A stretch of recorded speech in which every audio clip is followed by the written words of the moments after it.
Վին հասարակության սոցիալ-տնտեսական, մշակութային հարցերը մեկնաբանելիս այս կամ այն կերպ առնչվում ես նաև որոշակի մի որակման հետ, որը հսկաներ անունն է կրում։ Դա մարդկանց որոշակի մի խումբ է, կամ ավելի շուտ արարածների որոշակի մի խումբ է, որը հանդիպում է հին արևելքի գրեթե բոլոր ժողովուրդների մոտ եւ ըստ էության յուրաքանչյուր ժողովուրդի մեջ որոշակի կերպավորում ունի եւ որոշակի մեկնաբանման իր սկզբունքները։ Հասարակական շատ հետաքրքիր է, որ հնդկական առասպելաբանության մեջ կար հետաքրքիր մի որակում, ամբողջ աշխարհը կամ համաշխարհային առանցքը հենվում էր 4 մեծությունների վրա։ Դա լեռներ, դա սյուններ, դա կենաց ծառներ եւ հսկան։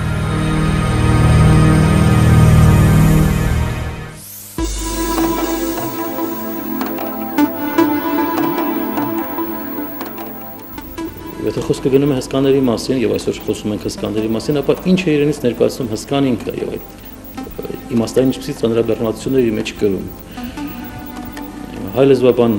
մեծանուն լեզվաբան Հրաչ Հրաչյանը ենթադրում է, որ հսկա արտահայտությունը հավանաբար ծագել է հսկել, սկել հ աջականով արմատից եւ ըստ էության առնչվում է կելտական լեզուներում պահպանված սասկավան, սկավյան բառարմատների հետ, որոնք բառացիորեն նշանակում են հսկել, դիտել։ Եվ հսկել, դիտել հասկացողությունը նա վերարտադրում է նաև մեր հսկել, հսկա հասկացողության հետ, կապում է հասկացողության հետ, նկատի ունենալով այն հանգամանքը, որ ըստ էության սրանք անձինք էին, որոնք ավելի բարձր հասակ էին, քան ընդհանուր հասարակությունը եւ դիտելու, հսկելու տարածությունը վերահսկելու հատկանիշներ էին իրենց մեջ կրում։ Այս առումով հետաքրքիր է այն հանգամանքը, որ սկանդինավյան առասպելաբանության մեջ եւս հսկաները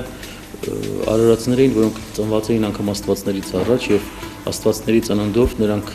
արտաքսվում են դեպի հեռավոր շրջաններ, այսպես կոչված հսկաների երկիրը Յոտունհեյմ, որտեղ ապրում էին երկու տեսակ կամ երկու բնույթի հսկաներ, դրանք եղյամային հսկաներ էին կամ ցուրտ հսկաները եւ կրակային հսկաները։ Հետաքրքիր է, որ հայ իրականության մեջ եւ հայ առասպելաբանության մեջ նաեւ ավանդազրույցներում դարձյալ պահպանվել են տեղեկություններ հսկաների մասին եւ եթե փորձենք մեկնաբանել մեր պատմիչների մոտ հիշատակվող ազգածին նահապետներից մի քանիսի անունները, ապա դարձյալ այս կամ այն կերպ կառնչվենք հսկաներ հասկացողության հետ։ Ասենք Արամի անուն, նահապետ Արամի անունը, որը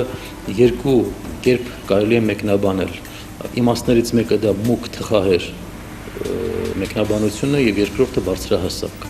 Նույնպիսի մեկնաբանություն ունի նաեւ Հայկը, որի մասին խոսել ենք արդեն, նա դարձյալ հսկա էր, հաղթել էր տիտանյան բելին, որը դարձյալ հսկա է տիտանների տոհմից եւ հսկելու բարձր լինելու հատկանիշներն իր մեջ կրում։ Եվ իհարկե ամենաուշագրավը դա Գեղամն է, որը մեր եւ պատմության եւ առասպելաբանության մեջ որոշակի դեր ունի, նրանով կոչվում են հսկայական լիճ, Գեղամա լեռները եւ ըստ էության նրանից ծագել են մի քանի դարձյալ ազգածին նահապետներ, որոնց անվան մեջ դարձյալ հսկան պահպանվել է։ Մասնավորապես Սիսակը, որի անվան Սակ արտահայտությունը դարձյալ հսկայի եւ Սակի բարձրահասակի հետ առնչություն ունի։ Իհարկե ամենաուշագրավը Գեղամն է, որովհետեւ նրա անվան հիմքում եվրոպական վել կամ վել արմատն է, վերականգնվող վել կամ վել արմատն է ընկած եւ այս արմատից են եվրոպական բազմաթիվ լեզուներում ունենք հսկա մեծ հասկացողությունը վերարտադրող բառեր եւ արտահայտություններ։ Ռուսերեն վիլիկի մեծ, հայերեն ավել, առավել, որը դարձյալ մեծ է նշանակում, շատ է նշանակում։ Որոշակի ժամանակահատվածում հետաքրքիր է, որ հարագեղեցիկ արտահայտությունը կամ Աստծո անվանումը, դիսաբանական կերպարի անվանումը, երբ թարգմանվեց մի շարք լեզուներով, նաև ռուսերեն, պես ապրիորի կերպով մեկնաբանվեց որպես արա պրիկրասնի, արա գեղեցիկ սիրուն, սիրունատես իմաստով։ Իրականում ավելի ճիշտ թարգմանությունը կլիներ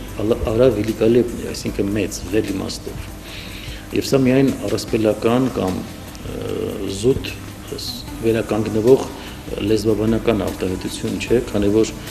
վել հսկա զուգահեռը մենք ունենք նաև կոնկրետ տարածքի համար, այն վկայված է մեր թվարկությունից առաջ 8-րդ դարի Վանի թագավորության արձանագրություններում եւ կոնկրետ տարածք է ներկայացնում, դա Սևանի ավազանն է, դա Վելիկուխի երկիրն է կամ Վելիկունի երկիրն է, որի անվանումը զուգահեռաբար եւ այսպես փոխակերպմամբ, մասնակի փոխակերպմամբ պահպանվել է Գեղարքունիքի անվան մեջ։ Սևանի ավազանի միջին բրոնզի դարին վերաբերող դամբարաններից հայտնաբերված հնամարդաբանական նյութը առանձնահատուկ հետաքրքրություն է ներկայացնում։ Բանը նրանում է, որ այդ դամբարաններում թաղված անհատների ոսկորները բավականին խոշորակազմ են եւ իրենց բացարձակ չափերի մեջ շատ մեծ, ինչը վկայում է այդտեղ թաղված անհատների խոշորակազմության մասիվության մասին։ Խոշորակազմությունը եւ մասիվությունը կամ ներփակազմությունը եւ գրացիլությունը մարդաբանները ոսկրաբանական նյութի վրա տարբերակում են ոսկորների բացարձակ չափերով, ոսկորների մակերեսի ողորկությամբ կամ ռելիեֆավորվածությամբ եւ դրանց միջոցով հաշվարկած զանազան չափային կամ հասակային տվյալներով։ Բոլոր այն հատկանիշները, լինեն դրանք բացարձակ չափեր, ոսկորի մակերեսի ռելիեֆավորվածություն կամ ողորկություն, էպիֆիզային եւ դիաֆիզային հատվածների չափեր, Սևանի ավազանի միջին բրոնզեդարյան դամբարաններից հայտնաբերված մարդաբանական նյութի վրա արտահայտված է մաքսիմալ ձևով, այսինքն համաշխարհային սանդղակների մասշտաբով այս անհատները դրսևորում են ամենամեծ, ամենաընդգծված, ամենառելիեֆավորված արժեքները։ Կոնկրետ գանգի վրա, գանգասկարառակի վրա շատ մեծ չափերով են օժտված երկայնական տրամադծերը։ Սևանի ավազանի միջին բրոնզեդարյան բնակչություն ունի չափազանց երկար գանգասկավառակ։